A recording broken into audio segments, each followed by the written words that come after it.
Hello friends, வணக்கம். Welcome to Seronis Designs. இன்றைக்கி நம்ம பார்க்க போகிறது ஸ்லீவ் டிசைன் தான். ஸோ இந்த ஸ்லீவில் தான் வந்து நம்ம இப்போ ட்ரெண்டிங்காக இருக்க அந்த பேட்ச் ஒர்க் வந்து பண்ண போகிறோம். ஸோ இதோட கீழே இருக்க போர்ஷன் இருக்கு இல்லையா, ஸோ அதில் மட்டும் ஒரு ஃபேப்ரிக் நம்ம அட்டாச் பண்ணி இதில் வந்து பேட்ச் ஒர்க் பண்ண போகிறோம். ஸோ அந்த ஃபேப்ரிக் வந்து பார்த்திங்கன்னா இந்த மெட்டீரியல்லே வந்து ஒரு ஷேடட் எஃபெக்ட் வந்து இருந்தது. இது வந்து ஒரு டிஷ்யூஸ் சாரீ மாதிரி தான் இருந்தது. இதில் வந்து இந்த வயலட் கலர் வந்து ஒரு ஷேடிங் எஃபெக்டில் வந்து அந்த மெட்டீரியலில் வந்திருந்தது. ஸோ அதனால் அது கான்ட்ராஸ்ட்டாக இந்த கலர் வந்து நம்ம கொடுத்தோம் அப்படின்னா அழகாக இருக்கும். அப்படிங்கிறதுனால நான் இந்த ஃபேப்ரிக் சில்க் காட்டன் மெட்டீரியலில் இது வந்து கட் பண்ணி எடுத்து வச்சுருக்கேன். ஸோ இது வந்து பார்த்திங்கன்னா நம்ம கீழே நம்மளோட ஸ்லீவ் மார்க்கிங் இருக்கு இல்லையா, ஸோ அது வந்து எப்படி வருமோ அதே மாதிரி நம்ம மார்க் பண்ணிவிட்டு 4 பக்கமே ஒரு இன்ச்சுக்கு வந்து நம்ம எக்ஸ்ட்ரா கேப் விட்டு நம்ம கட் பண்ணி எடுத்துக்கணும். ஸோ அது வந்து நம்ம ஸ்டிச்சிங்காக கொடுத்துருக்கோம். ஸோ இதில் வந்து நம்ம சென்டர் லைன் மார்க் பண்ணியிருக்கோம்ல, அந்த சென்டர் லைன் வந்து நம்ம ஸ்லீவ் மார்க் பண்ணியிருக்கோம் சென்டர் லைனில் கரெக்டாக ப்ளேஸ் ஆகிற மாதிரி ஃபஸ்ட்டு வச்சுக்கணும். இந்த மாதிரி வச்சுட்டு அதுக்கப்புறம் வந்து நம்ம பெல் பின் போட்டு இதை ஃபஸ்ட்டு செக்யூர் பண்ணிக்கலாம். இல்லைனா அது வந்து சுருங்கி வந்துடும்ல. ஃபஸ்ட்டு வந்து பெல் பின் சுற்றி கொடுத்து அதை ஃபஸ்ட்டு நல்லா செக்யூர் பண்ணிவிட்டு அதுக்கப்புறம் நம்ம ஸ்டிச்சஸ் வந்து ஸ்டார்ட் பண்ணலாம். ஸோ இது வந்து இந்த சென்டர் லைன் கரெக்டாக வந்திருக்கா அப்படின்னு பார்த்துட்டு ஃபஸ்ட்டு ஒரு 4 எஜ்ஜும் நம்ம போட்டுட்டு கூட அப்புறம் அந்த பெல் பின் எல்லா பக்கமும் போடலாம்.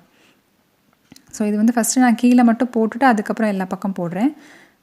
நம்ம வந்து ஃபஸ்ட்டு ஒரு 4 கார்னர் கொடுத்துட்டு போட்டோன்னா இடையில சுருக்கம் இல்லாமல் நல்லா நீட்டாக வரும்.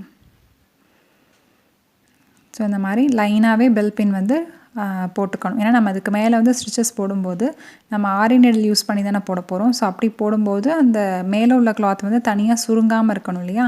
ஸோ அதுக்காக இந்த மாதிரி ஃபுல்லாக நம்ம பெல் பின் போட்டு செக்யூர் பண்ணிக்கலாம். இந்த மாதிரி ஃபுல்லாக 4 கார்னருமே போட்டுட்டு அதுக்கப்புறம் வந்து நம்ம ஆரி நீடில் இருக்கு இல்லையா, டியூலிப் நீடில் நம்பர் 14 வந்து எடுத்திருக்கேன். ஸோ அதில் வந்து நார்மல் மெஷின் த்ரெட் இருக்குல்ல, மெஷினில் ஸ்டிச் பண்ணும்போது போடுவோம்ல அந்த த்ரெட்டை எடுத்துகிட்டு நம்ம ஒரு பெரிய செயினாகவே போட்டு அதை செக்யூர் பண்ணிக்கலாம்.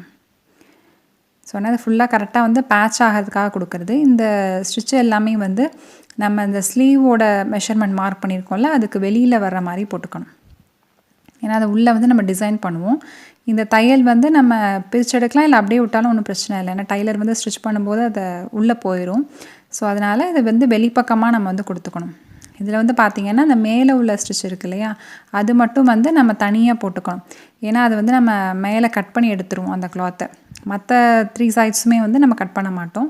ஸோ மேலே உள்ள கிளாத் வந்து நம்ம கட் பண்ணி எடுக்கணும். அப்படிங்கிறதுனால அந்த ஸ்டிச் மட்டும் தனியாக போட்டுக்கலாம். ஸோ அதுக்கப்புறம் உள்ளே பார்த்திங்கன்னா இந்த மாதிரி ஒரு ஹனிகோம் டிசைன் வந்து ட்ரேஸ் பண்ணி வச்சுருக்கேன். இது எப்படி வரைஞ்சோம் அப்படின்னா, இந்த மாதிரி ஃபஸ்ட்டு ஒரு டெம்ப்ளேட் மாதிரி ரெடி பண்ணிக்கிட்டேன். ஸோ அந்த டெம்ப்ளேட்டோட ஹைட் வந்து பார்த்திங்கன்னா 1.5 இன்ச் போல் இருந்தது. இதோட வித்து வந்து 1 இன்ச். அந்த மாதிரி ஒரு மெஷர்மெண்ட்டில் ஃபஸ்ட்டு கொஞ்சம் திக்கான ஒரு ஷீட்டில் வந்து இந்த ஹெக்ஸாகன் ஷேப் வந்து நம்ம கட் பண்ணி வச்சுக்கிட்டேன். ஸோ அதை வச்சுட்டு அதுக்கப்புறம் அதோட சென்டர் லைன் இல்லையா, அதில் வந்து இது கரெக்டாக அந்த 2 கார்னர் வந்து ப்ளேஸ் ஆகிற மாதிரி வச்சுட்டு நம்ம ஒயிட் பென்சில் வச்சு அப்படி ட்ரா பண்ணி கொடுத்தாச்சு. ஸோ அதுக்கப்புறம் அதை பேஸ் பண்ணி பக்கத்தில் அந்த ஹெக்ஸாகனை வச்சு எடுத்தோம் அப்படின்னா ஃபஸ்ட்டு லைன் வந்து நம்ம கிடச்சிடும் இல்லையா. ஸோ அதுக்கு அடுத்த லைன் வந்து பார்த்திங்கன்னா 2 ஹெக்ஸாகனுக்கும் இடையில உள்ள கேப்பில் வந்து அடுத்த ஒன்று வைக்கணும். அப்படி வச்சோம் அப்படின்னா இந்த ஹனிகோம் மாதிரியான ஒரு டிசைன் வந்து கிடைக்கும். லாஸ்ட்டு 3வது லைன் வந்து அந்த கரெக்டாக அந்த சென்டர் லைனில் வர மாதிரி வச்சுக்கணும். ஸோ அதில் டிசைன் வந்து எப்போவுமே சென்டர் லைன்லேருந்து நம்ம ஸ்டார்ட் பண்ணணும். ஏன்னா கார்னர்லேருந்து ஸ்டார்ட் பண்ணிடக்கூடாது. சென்டர் லைன்லேருந்து ஸ்டார்ட் பண்ணால் தான் 2 பக்கமே வந்து நமக்கு ஈக்குவலாக டிசைன் வந்து வரும். ஸோ நெக்ஸ்ட்டு வந்து அந்த ஹெக்ஸாகனுக்குள்ளே நம்ம சுகர் பீட் வைக்க போகிறோம். சுகர் பீட் வந்து ஹெக்ஸாகனோட லைன்லேயே வந்து கொடுக்க போகிறோம். ஸோ இதுக்கு வந்து 2 சுகர் பீடாக வந்து கொடுக்குறோம்.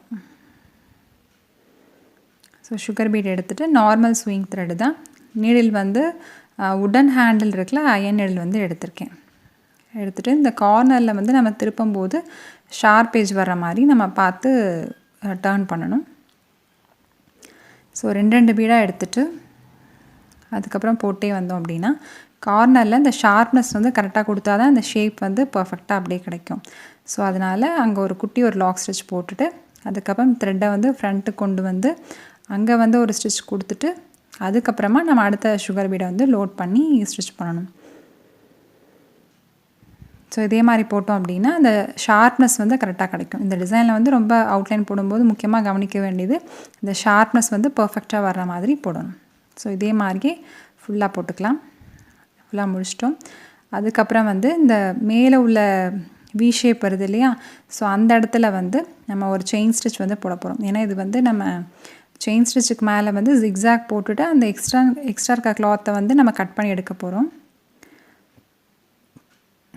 ஸோ அதனால் கொஞ்சம் கேப்பில் நீடில் அங்கே போகிற அளவுக்கு கொஞ்சம் கேப், அந்த சுகர் பீடுக்கும் நம்ம செயின் ஸ்டிச்சுக்கும் கொஞ்சம் கேப் விட்டு செயின் ஸ்டிச் வந்து போடணும். ஸோ இதில் வந்து அந்த ஷார்ப்னஸ் டேர்ன் பண்ணும்போது சின்ன செயின் போட்டு டேர்ன் பண்ணணும். ஸோ அப்போ வந்து அந்த ஷார்ப்னஸ் வந்து பர்ஃபெக்டாக கிடைக்கும்.